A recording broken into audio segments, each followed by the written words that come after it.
तेरा कलाम रहेगा कायम पहाड़ जब ना रहे खुदाया, तेरे मुंह की एक बात भी टलेगी ना चाहे कुछ भी हो। तेरी मान दिए है जिंदा सोने से भी कीमती, मेरा दिल ये दे गवाही है ये किताब अज़ीम। नाज़िल करे अपना कलाम, शिकस्ता दिलों को सुकून मिले, तारीखी दूर हो मेरी राहें रोशन कर। दे अपना कलाम कसरत से ए खुदा, बदल दे रिहाई दे कसरत से फल मिलाओ, कलाम रहेगा कायम। अजीज नाजरीन, मैं अयाद ज़रीफ आप तमाम देखने वालों को हमारे रोज़ के बाइबली मुतालियाती प्रोग्राम की नई किस्त में खुशामदीद कहता हूँ। जैसा कि आप जानते हैं कि इस प्रोग्राम में हम बाइबल मुक़द्दस की तमाम किताबों यानी पैदाइश ता मुकाशफा मुताला पेश कर रहे हैं, और मैं समझता हूँ कि ये लाखों नाजरीन के लिए बाइबल को खोलने का एक सुनहरी मौका है। शायद आप हमें किसी और मुल्क से देख रहे हैं जहाँ पर शायद ना कोई कलीसिया हो, ना कोई पादरी हो या कोई उस्ताद हो जो आपको कलाम मुक़द्दस की तालीम दे सके। तो खुदावंद ने आपको ये मौका दिया है कि यहाँ से आप बहुत कुछ सीख पाएँ। अगर आपको ये मौका मिला है तो इसे मत गंवाएं, बाइबल के नज़दीक आएं, हमारे साथ शरीक रहें ताकि हम मिलकर समझ सकें कि बाइबल क्या कहती है। अगर ऐसे मुल्क में हैं जहाँ मीटिंग्स होती हैं पर अफसोस कि आपने मीटिंग में जाना तर्क कर दिया है और बाइबल पढ़ने की अहमियत को फरामोश कर दिया है, तो आपको बताना चाहता हूँ कि यह मौका ख़त्म होने वाला है। सो फ़ौरन फैसला करें और फिर से इबादत में शरीक हों और बाइबल की तरफ बढ़ें और बाइबल की गहरी बातों को समझें। तेरी बातों की तशरीह नूर बख्शती है, वो सादा दिलों को अक्लमंद बनाती है। नाजरीन, अभी हम पुराने अहद नामे में से मीका की किताब का मुताला कर रहे हैं जो अंबिया असगर की कुतब में से एक है, और हम इसके 7वें बाब पर हैं यानी आखिरी बाब पर। खुदा उनके फजल से आज हम 7वीं आयत से 17वीं आयत तक मुताला करेंगे। प्रोग्राम का आगाज़ करने से पहले मैं खुदा के खादमीन का खैर मकदम करना चाहूँगा, भाई एलिया ईसा और भाई उसामा आतिफ का। आप दोनों को खुशामदीद। जी बहुत शुक्रिया। और हमारे दीगर मेहमानों को भी खुशामदीद। भाई एलिया, मैं 7वीं आयत से पढ़ना चाहूँगा, उसके बाद आपसे सवाल करूँगा। 7वीं आयत से लिखा है, लेकिन मैं खुदाउन की राह देखूँगा और अपने निजात देने वाले खुदा का इंतज़ार करूँगा। मेरा खुदा मेरी सुनेगा। ऐ मेरे दुश्मन, मुझ पर शादमान ना हो, क्योंकि जब मैं गिरूँगा तो उठ खड़ा हूँगा, जब अंधेरे में बैठूँगा तो खुदाउन मेरा नूर होगा। मैं खुदाउन के कहर की बर्दाश्त करूँगा, क्योंकि मैंने उसका गुनाह किया, जब तक वो मेरा दावा साबित करके मेरा इंसाफ ना करे। वो मुझे रोशनी में लाएगा और मैं उसकी सदाकत को देखूँगा। तब मेरा दुश्मन जो मुझसे कहता है, खुदावन तेरा खुदा कहाँ है, ये देखकर रुसवा होगा। मेरी आँखें उसे देखेंगी। वो गलियों की कीच की मानंद पामाल किया जाएगा। मैं चाहता हूँ कि 7वीं आयत पर बात की जाए जो वो बहुत मशहूर आयत है, लेकिन मैं खुदा उनकी राह देखूंगा। देखें, जब हम लेकिन का लफ्ज़ पढ़ते हैं तो समझ आता है कि वो क्या कह रहा है। इस बात का ताल्लुक पिछली आयत से है, और उसने पीछे यही कहा कि लोगों के दरमियान कोई रास्तबाज नहीं, उनके किरदार में नाइंसाफ़ी, चालाकी और फरेब है। जब वो रिश्तेदारों और लोगों के दरमियान देखता है जो आपस में नज़दीकी हैं, वो कहता है, शरारत के दौर में ना तो दोस्त ना बीवी पर भरोसा किया जा सकता है। क्या इसका मतलब ये है कि वो ना उम्मीद था?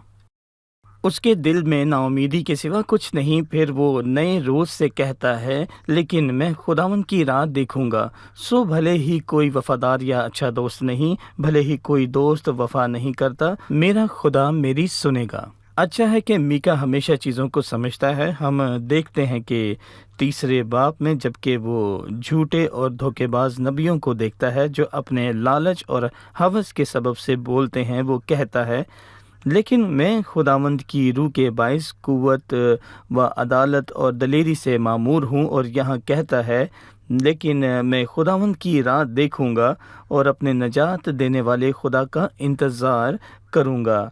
और ये एक अमली सबक है, क्योंकि बहुत बार हम ठोकर खाने और नाकाम होने वालों को कहता सुनते हैं کہ ذرا دیکھو اور بتاؤ ایماندار کہاں ہیں، نیک لوگ راست عمال کرنے والے کہاں ہیں، اور وہ اسی بات کو بہانہ بنا کر اپنی ناکامی اور مایوسی کی صفائی دیتے رہتے ہیں۔ تب بھی وہ ہے جس پر ہم اپنی آنکھیں لگاتے ہیں، ہمیں قوت اور تقویت ملتی ہے، وہ ہمیشہ ہماری سنتا ہے۔ میں خدا ان کی راہ دیکھوں گا۔ اگر نبی کا رویہ یہ ہے تو مستقبل کے بقیہ کا رویہ بھی یہی ہوگا۔ تو امید ہے کہ ایماندار بھی مصیبت کے وقت میں یہی رویہ رکھیں گے۔ ہماری آنکھیں حالات پر نہیں، بلکہ میں کہوں گا کہ ہماری آنکھیں ہمارے خداوند پر لگی ہوں، اور صبر رکھیں اور اس کا انتظار کریں، اور جو بھی خداوند کا انتظار کرتا ہے خداوند اسے کبھی شرمندہ نہیں ہونے دیتا۔ لیکن خداوند کا انتظار کرنے والے اثر نو زور حاصل کریں گے، اور ہمارے مشکل حالات کا حل یہ ہے کہ ہم اپنی آنکھیں اس کی طرف اٹھا سکتے ہیں۔ پھر وہ کہتا ہے آدمی کے دشمن اس کے گھر ہی کے اس کا لوگ اپنا ہیں، گھرانہ۔ قریبی ہلکا، لیکن میں خدا ان کی راہ دیکھوں گا۔ عزیز ناظرین، شاید آپ اپنے گھرانے میں مصیبت سے ناانصافی سے دوچار ہوں، اور شاید وہ آپ سے مسیح کے نام کی وجہ سے آپ کے خلاف ہیں۔ شاید آپ کو وراثت سے بے دخل کر دیا ہے کیونکہ آپ مسیح پر ایمان رکھتے ہیں، اور اسی وجہ سے شاید آپ کے بیوی بچے آپ سے جدا ہو گئے ہیں۔ پر ان الفاظ پر غور کیجئے، لیکن میں خدا کی راہ دیکھوں گا، چاہے اس سبب میرے قریب ترین لوگ میرے خلاف ہی ہو جائیں، لیکن میں خدا کی راہ دیکھوں گا اور اپنے نجات دینے والے خدا کا انتظار کروں گا۔ خدا ان محض ایک شخص نہیں جو دیکھتا ہے لیکن رد عمل نہیں کرتا، نہیں، وہ میرا نجات دینے والا خدا ہے۔ میرا خدا میری سنے گا، وہ جانتا ہے کہ آپ تک کیسے پہنچنا ہے، کیسے خیال رکھنا ہے اور آپ کو بچانا ہے، اور کیسے آپ کو اجر دینا ہے، کیونکہ وہ دعاؤں کا سننے والا ہے۔ نہ صرف یہ بلکہ اے میرے دشمن مجھ پر شادمان نہ ہو، کیونکہ جب میں گروں گا تو اٹھ کھڑا ہوں گا۔ بھائی ایلیا یہ عظیم باتیں کہنے کے بعد کہ لیکن میں خدا کی راہ دیکھوں گا اور اپنے نجات دینے والے خدا کا انتظار کروں گا، وہ 8ویں آیت میں کہتا ہے اے میرے دشمن مجھ پر شادمان نہ ہو، کیونکہ جب میں کروں گا تو اٹھ کھڑا ہوں گا۔ 8ویں آیت کے آخر تک ان کے متعلق بتائیں۔ یہ بڑی عظیم اور بہت ہی خوبصورت آیت ہے، جس کے سب سے حیران کن تعلیمات میں سے ایک شامل ہے، جو کہ ایماندار کے دل کو تقویت بخشتی ہے۔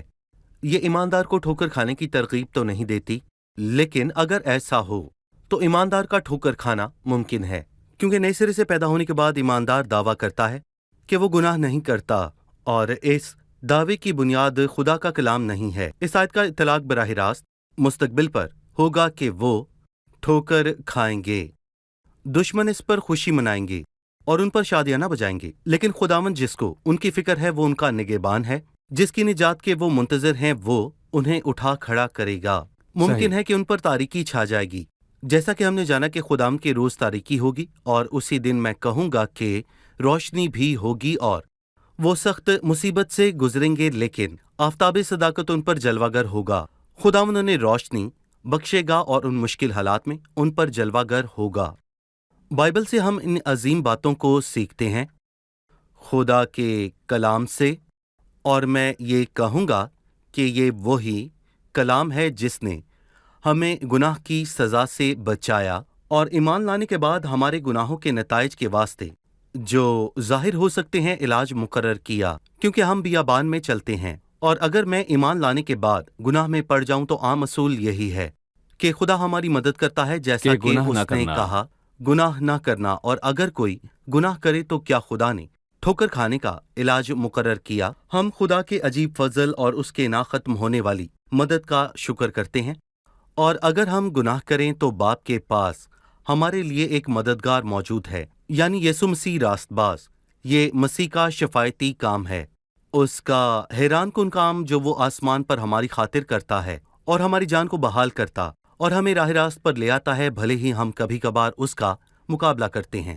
ہم خدا ان کے دشمنوں کو شادیانہ بجاتا دیکھتے ہیں، ہم ابلیس کو بھی خوش دیکھتے ہیں۔ وہ دو صورتوں میں خوش ہوتا ہے، اگر ہم گناہ میں گر جائیں اور گناہ ہی میں پڑے رہیں، یہاں تک کہ ہم خود کو خداوند کی عدالت کے لائق ٹھہرا دیتے ہیں۔ ٹھیک ہے، ابھی ہم ایک رپورٹ دیکھیں گے، پھر مطالعے میں آگے بڑھیں گے۔ ہر جان کی حقیقی ضرورت یہی ہے کہ وہ خدا کو بھروسے اور ایمان کی نظر سے دیکھے۔ الجھن اور بے یقینی کے حالات میں یہی حل ہے۔ جب معلوم نہ ہو کہ کیا کرنا ہے، خدا کے بہت سے لوگوں کے ساتھ ایسا ہوا، مثلاً یہوشافت اور اس کے لوگ۔ यहूदा से लड़ने को 3 दुश्मन इकट्ठा होकर आए, बनी अमून, बनी मुआब और कोहे शईर के बाशिंदे। जब उसे हमले की धमकी मिली तो यहूसवत खुदा के हजूर तनदही से दुआ में झुका और तमाम यहूदा में रोज़े की मुनादी की। यहूदा खुदा उनसे दरख्वास्त को इकट्ठा हो गया। बादशाह यहूदा और यरूशलेम की जमात में खड़ा हुआ और सुलेमान की दुआ के मुताबिक यहूसफत ने खुदा से दुआ की, जिसने सुनने और निजात देने का वादा किया है। लाजिम है कि हम भी खुदा पर भरोसा रखें।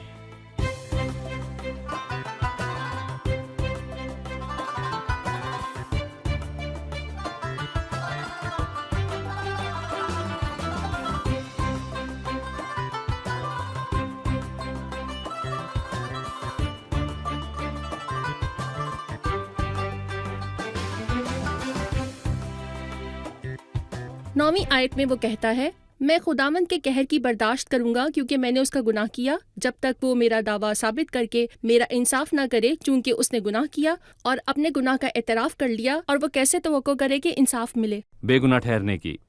क्या वो गुनाहगार है और अपने गुनाह की सज़ा पाता है, या वो इस इंतज़ार में है कि खुदावंद उसकी सदाकत का सबूत दे?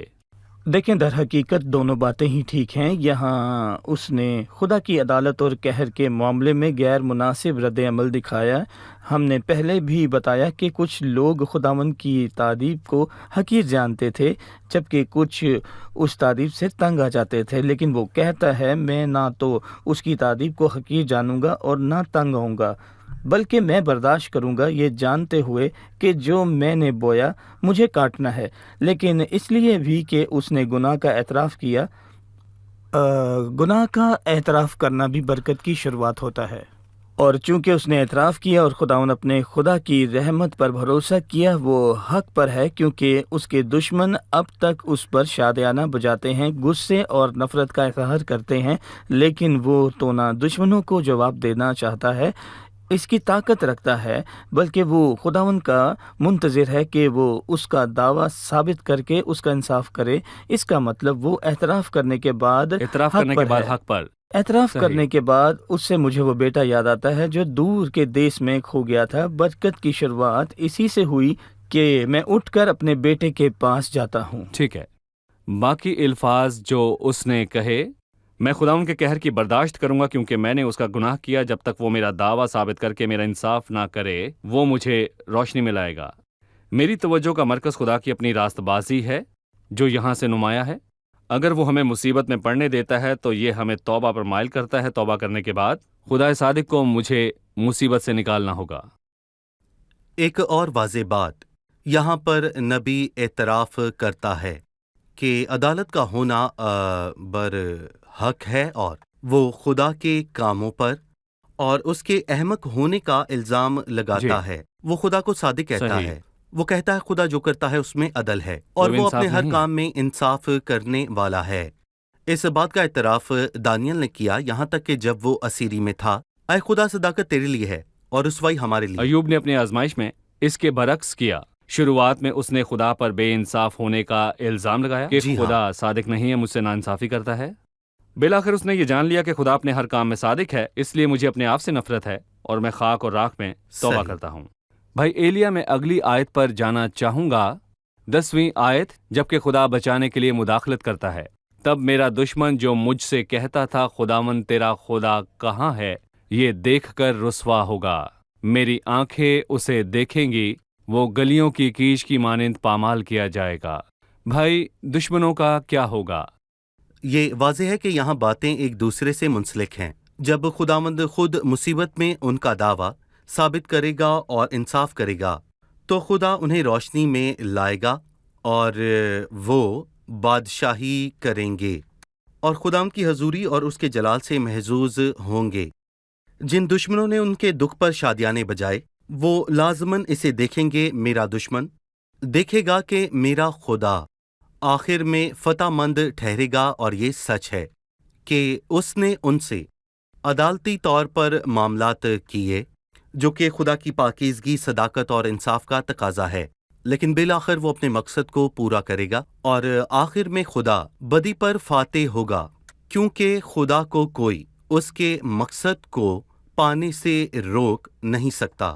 اور وہ دشمن جنہوں نے انہیں دیکھا اور ان پر لعن طعن کی جبکہ وہ مصیبت اور دکھ میں تھے، ان سے کہا، خداوند تیرا خدا کہاں ہے، تم جو خداوند کی پیروی کرتے اور اس کی عبادت کرتے ہو؟ خداوند تمہارا خدا تمہاری اس مصیبت میں کہاں ہے جو تمہیں درپیش ہے؟ اور وہ بہت سخت مصیبت ہوگی، لیکن آخر میں خداوند ان کو مصیبت سے نکال کر کشادہ مقام پر لے جائے گا جہاں کوئی بندش نہ ہوگی، اور ان کے دشمن اپنی آنکھوں سے دیکھیں گے، اور خداوند کا نام بلند و بالا ہوگا، اور خداوند ان کے دشمنوں کو مٹا ڈالے گا، اور ایسا تب ہوگا جب وہ اپنے منہ کے دم سے ان کو ہلاک کرے گا۔ جی سو جب خداوند اپنے لوگوں کو کوڑے مارتا ہے، وہ تعذیب کا کام پورا کرنے کے بعد اسے توڑ ڈالتا ہے۔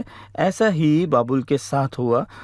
خداوند نے اپنے لوگوں کو بابل کے کوڑے سے مارا، پھر خورس فارسی آیا اور خداوند نے فارسی مملکت کے وسیلہ سے سلطنت بابل کو ختم کر دیا۔ یہاں ہم اس پر غور کریں کہ خداوند تیرا خدا کہاں ہے۔ ایسی ہی لعنتن خداوند نے برداشت کی جو سارے جلال کا مالک ہے، جبکہ وہ صلیب پر تھا۔ اگر خدا اس سے خوش ہوتا تو اسے بچا لیتا، اور جب یسوع نے بڑی آواز سے چلا کر کہا، ایلی ایلی لما شبختنی، مگر باقیوں نے کہا، ٹھہر جاؤ، دیکھیں تو ایلیا اس سے بچانے آتا ہے یا نہیں۔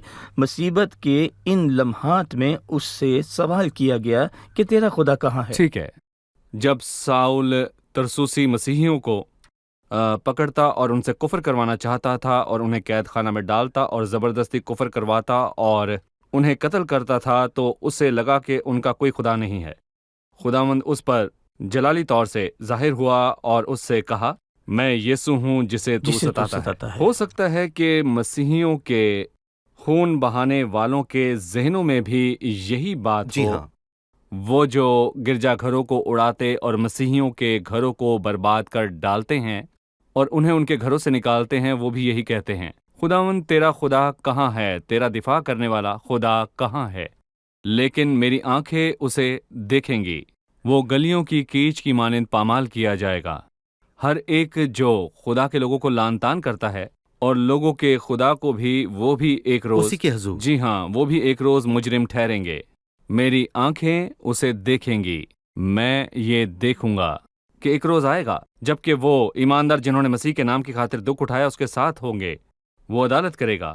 وہ دن آتا ہے جب آنکھیں یسوع کو دیکھیں گی۔ مجھے یاد ہے کہ دوسرے تھسلنیکیوں کے پہلے باب کے آخر میں یوں لکھا ہے، کیونکہ خداوند کے نزدیک یہ انصاف ہے کہ بدلے میں تم پر مصیبت لانے والوں کو مصیبت اور تم مصیبت اٹھانے والوں کو ہمارے ساتھ آرام دے، جب خداوند یسوع اپنے آسمان سے ظاہر ہوگا۔ جب خداوند یسوع اس کے ظہور آسمان کے پر وقت سے ظاہر ہوگا تو ہر شے اپنی جگہ بحال ہو بحال جائے ہو گی۔ جائے گی۔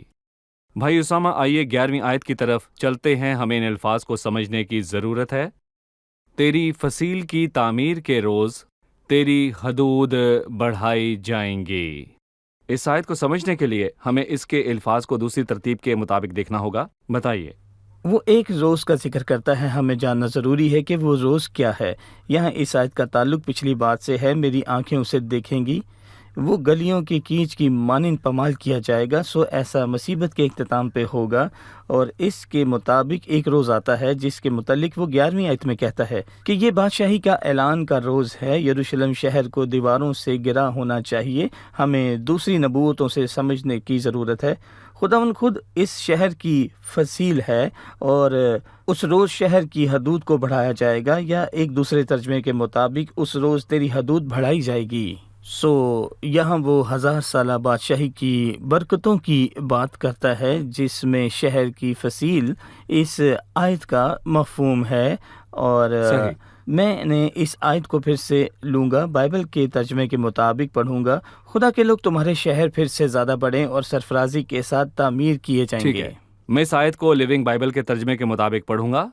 خدا کے لوگوں تمہارے شہر پھر سے زیادہ بڑے اور سرفرازی کے ساتھ تعمیر کیے جائیں گے، یہاں یوں مرکوم ہے۔ بالکل۔ سو تم جیسے ہو ویسے نہ رہو گے، انعامات اور برکات اور سرفرازی اور سلامتی پاؤ گے۔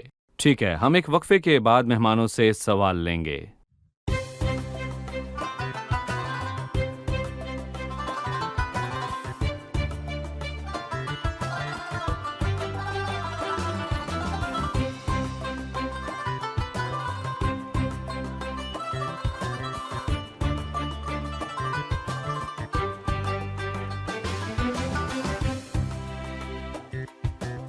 12वीं आयत में लिखा है, उसी रोज असूर से और मिस्र के शहरों से और मिस्र से दरियाए फरात तक और समुंदर से समुंदर तक और कोहिस्तान से कोहिस्तान तक लोग तेरे पास आएंगे। जी, क्या कहेंगे?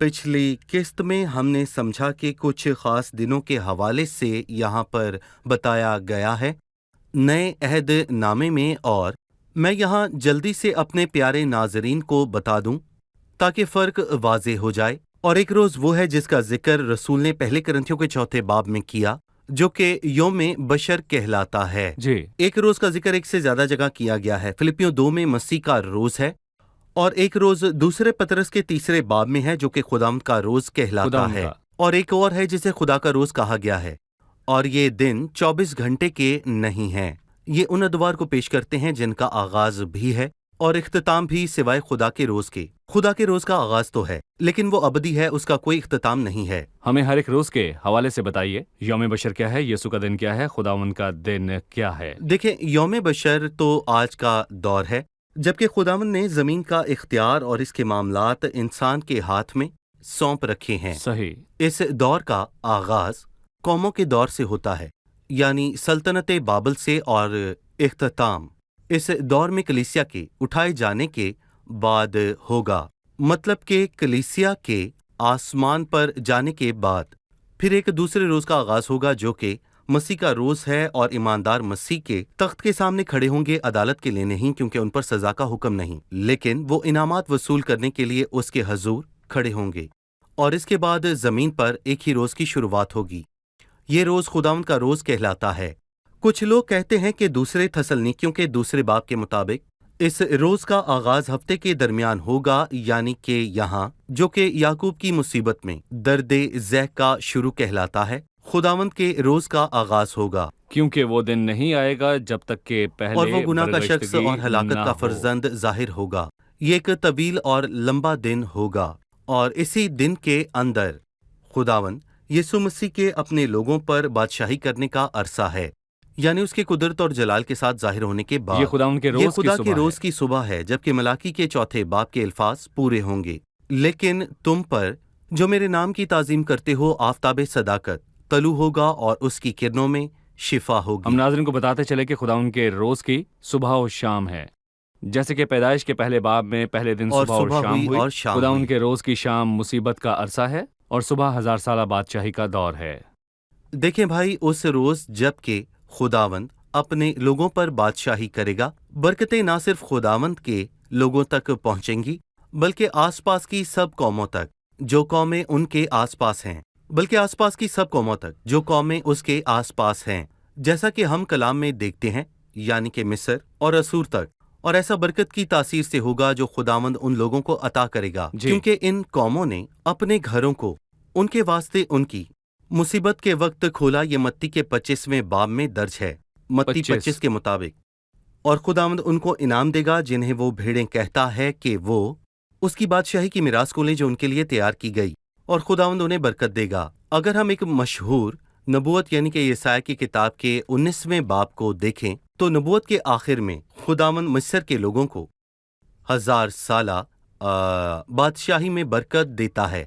मुबारक हो मिस्र मेरी उम्मत, असूर मेरे हाथ की सनत, असूर और इसराइल मिरास है। सो इसराइल के 7 असूर और मिस्र हैं। मौजूदा दौर में इन अल्फाज का इतलाक मुबारक हो मिस्र मेरी उम्मत अभी पूरा नहीं हुआ। हमारी दिली खुशी है कि मिस्र के लोगों को ये बरकतें मिलें, लेकिन इस बात की मुकम्मल तौर पर तकमील कलीसिया के आसमान पर उठाए जाने के बाद होगी, यानी कि बादशाही के दौर तो में। आप बता रहे हैं कि सही परस्तिश और दुआ के लिए हमें बाइबल मुकद्दस को सही तौर पर सीखना है।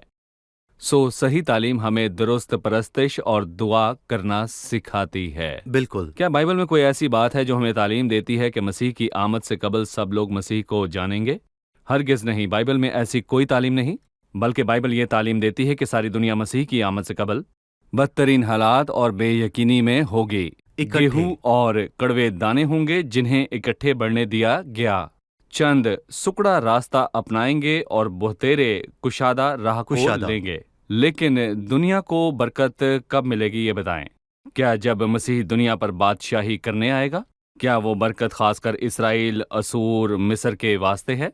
मुबारक हो मिस्र मेरी उम्मत। ये मुकम्मल आयत नहीं है, ये इस आयत का हिस्सा है। मुबारक हो मिस्र मेरी उम्मत, असूर, मेरे हाथ की सनत और इसराइल मेरी मिरास, ये तीनों एक साथ बरकत पाएंगे। मेरा ख्याल है फिलहाल इन तीनों में कोई अच्छा ताल्लुक या एक जैसी बरकत नहीं है, ना इसराइल, ना असूर और ना मिस्र के अंदर, लेकिन जी ये हाँ, बरकत दी इन कौमों जाएगी। को एक साथ दी जाएगी मसीह की बादशाही के अंदर, मसीहा जो के बादशाह है। ठीक है भाई उसामा, मैं 13वीं आयत से आखिरी सवाल लूंगा। और ज़मीन अपने बादशाहों के अमाल के सबब से वीरान होगी। हम 1000 साला बादशाही की बरकतों के हवाले से बात कर रहे हैं। हमें बताएं कि वो 13वीं आयत में फिर से वीरानी का जिक्र क्यों करता है। हमने भाई एलिया से समझा कि खुदावंद के रोज़ की एक शाम और एक सुबह होगी। यहाँ वो खुदावंद के रोज़ की शाम की बात कर रहा है। 11वीं और 12वीं आयत में वो खुदावंद के ज़ोर की सुबह की बात करता है। ये 1000 साला बादशाही है। लेकिन हमने समझा कि वाज़ेह तौर पर इस दिन का आगाज़ मुसीबत के दरमियान होता है। उस वक्त यहूदी कौम की बुराई के सबब से मुल्क बर्बाद हो जाएगा। यहाँ 13वीं आयत में वो दुरुस्तगी करता है और कहता है कि मैं आने वाली बरकत और बड़ी हुई अजीम हदूद का जिक्र कर रहा था। लेकिन अगर आप इसके बरक्स तसव्वुर करते हैं या अगर आप ज़मीन की वीरान देखते हैं तो फ़िक्र न करें, क्योंकि ये मामूली बात है, क्योंकि खुदावंद के रोज़ की सुबह से पहले खुदावंद के रोज़ की शाम है। जैसा कि मीका की अदालत है, फौरन मौजू बरकत से, तब्दील जी, करने बिल्कुल की, सही। हटकर अदालत पर चला जाता है और अदालत से हटकर बरकत पर ये उसका मौसर अंदाज़े अंदाज। बयान मीका है। ने अपनी तहरीर में यही अंदाज अपनाया। वो शाम से सुबह की तरफ चला जाता है, बादशाह की बरकतों के तस्करे से मुसीबत के तस्करे पर चला आता है। वो बादशाही का जिक्र करता है और फिर से मुसीबत की बात करता है। इसकी वजह उलझन नहीं है, बल्कि उसका मौसर अंदाज बयान है कि वो फौरन बरकत का तस्करा करने लगता है। शुक्रिया, खुदावंद आपको बरकत दे। अगली किस्त का बेसब्री से इंतजार है जिसमें हम मीका की किताब मुकम्मल कर लेंगे। शुक्रिया, खुदावंद खुदा आपको आपको बरकत बरकत दे। दे। खुदावंद आप सबको भी बरकत दे। अजीज नाजरीन, मैं एक हौसला अफजा बात के साथ इजाजत चाहूंगा। अगर आपके आसपास वालों ने आपको धोखा दिया है, जो आपका करीबी हल्का अहबाब हैं, तो मीका के साथ मिलकर कहें, मैं खुदावंद की राह देखूंगा, मैं अपने खुदा का इंतजार करूंगा, मेरा खुदा मेरी सुनेगा। ऐ मेरे दुश्मन, मुझ पर शादमान ना हो, जब मैं गिरूंगा तो उठ खड़ा होऊंगा। अगर बहुतेरों ने आपको नीचा दिखाने और पस्त करने की कोशिश की है या आपको बेवकूफ़ बनाया गया है, जान रखें कि खुदावंद आपकी खातिर जलाल में है। खुदा आपकी खातिर जलाल में जिंदा है। अगर वो जिंदा है तो ज़रूर है कि आपकी ज़िंदगी बचाए। अगर आप गिरते हैं तो हार मत मानें, फिर से उठें। अगर आप गिरते हैं तो फिर से उठें, क्योंकि खुदावंद ने आपका हाथ थाम रखा है। अजीज़ो, मुख्तसर ये है कि खुदावंद आपके लिए है। खुदावंद निजात का खुदा है। वो आपकी सुनेगा और आपको उठा खड़ा करेगा। खुदावंद आपके दुश्मनों को आप पर शादियाना बजाने ना देगा। उठें और खुदावंद को देखें। लेकिन मैं खुदावंद की राह देखूंगा और अपने निजात देने वाले खुदा का इंतजार करूंगा। अगली किस्त में फिर मिलेंगे। खुदावंद आप सबको बरकत दे।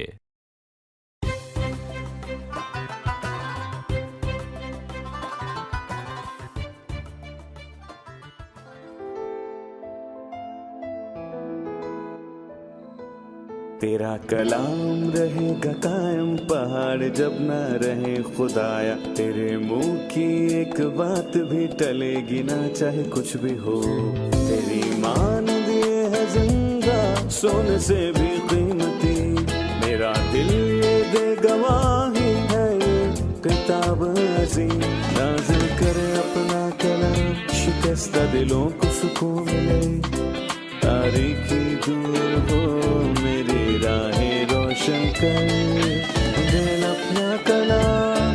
कसरत से ए खुदा बदल दे, रिहाई दे, कसरत से फल मिलाओ। कलाम रहेगा कायम, पहाड़ जब ना रहे खुदाया। तेरे मुंह की एक बात भी टलेगी ना, चाहे कुछ भी हो।